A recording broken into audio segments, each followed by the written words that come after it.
একটা জিনিস দেখাবো, চলো একটু রান্না করে, চলো একটু রান্না, চলো না, চলো চলো চলো, সিরিয়াল দেখতে হবে না, চলো দেখো, দেখে চলে আসো, চলো চলো, চলো না, চলো, ওটা কোন ধরনের, ওটা কেমন ফাতু ফুটা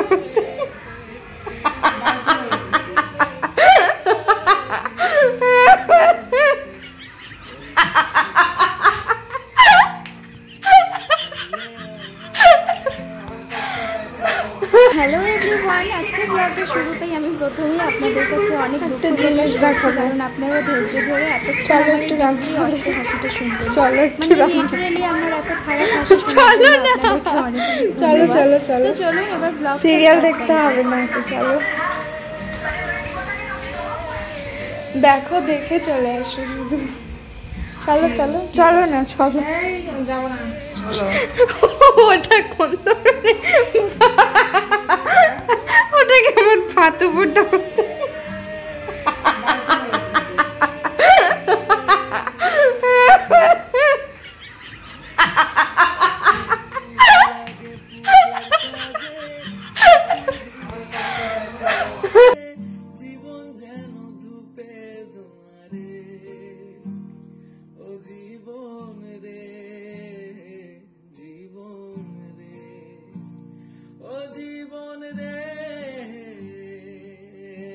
আসলে প্রধান ব্যাপারটা হলো আমাদের বাড়িতে এমন অনেক কিছু ঘটে যেটা কোনো ঘটার কারণই থাকে না, আবার সেগুলো কিন্তু ঘটে বেশ আমাদের মধ্যে একটা খুব ভালো বন্ড তৈরি করে দেয়, বেশ একটা খুশির আমেজ বইয়ে দেয়। ঠিক সেই রকমটাই আজ হয়েছে আমাদের বাড়িতে।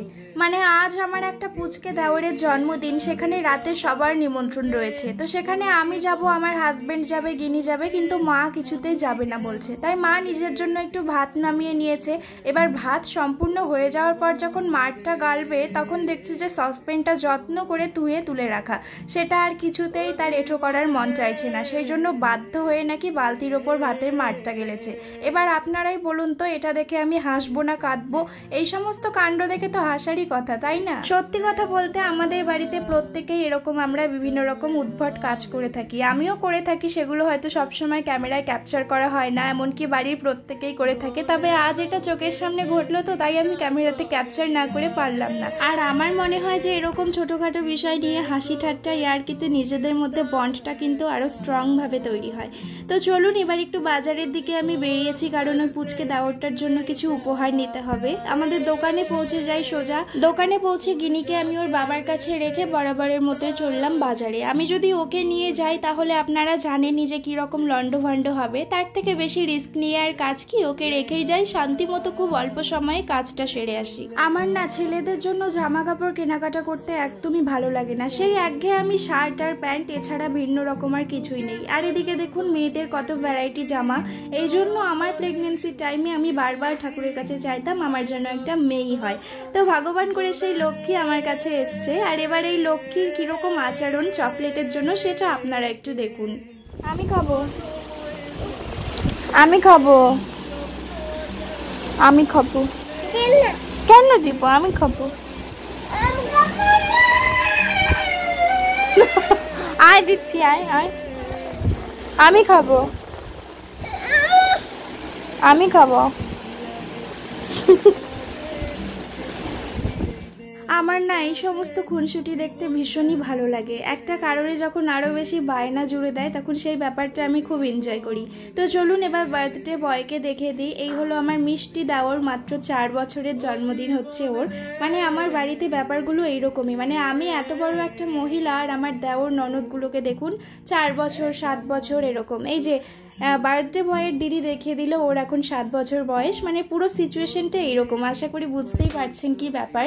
তো এবার মিষ্টি দেওরকে বললাম যে তুই একটু হাস, তো আমার কথা বলাতে কিন্তু একটু হাসলো। বেচারা যেখানে আমার সাথে কোনোদিন কথাই বলতে চায় না লজ্জার চোটে। আমার বাজার থেকে ফিরতে প্রায় অনেকটা দেরি হয়েছিল, তাই জন্য একটু দেরি করেই পৌঁছেছি। তবে সবাই আমার জন্য অপেক্ষা করেছিল। আমি গিয়ে ওর মাথায় আশীর্বাদ দিলাম ধান দৌড়বা দিয়ে, তারপরে পায়েস খাইয়ে দিলাম। এবার চলুন আপনাদের সাথে একটা খুবই মজার ঘটনা শেয়ার করি। আমার আমার বিয়ে হয় 2020 জানুয়ারিতে, আর আমার এই মিষ্টি দেওর জন্ম নিয়েছে 2020-তে, এই ধরুন জুলাইয়ের শেষের দিকে।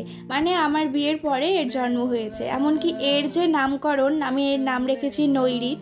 এই নৈরিত নামটাও কিন্তু আমারই রাখা। মানে বুঝতেই পারছেন ব্যাপারটা ঠিক কীরকম। মানে আমার এই পুচকে দেওরকে আমি সেই একদিন থেকে দেখছি, মানে ও হওয়ার পর থেকে আমি ওকে দেখছি, কোলে নিচ্ছি। তবে এখনও আমাকে দেখে ভীষণ পরিমাণ লজ্জা পায়, লজ্জাটা কাটিয়ে উঠতে পারিনি। তবে আজ জানি না কি হলো, আমার হাত থেকে পায়েসটা খেলো।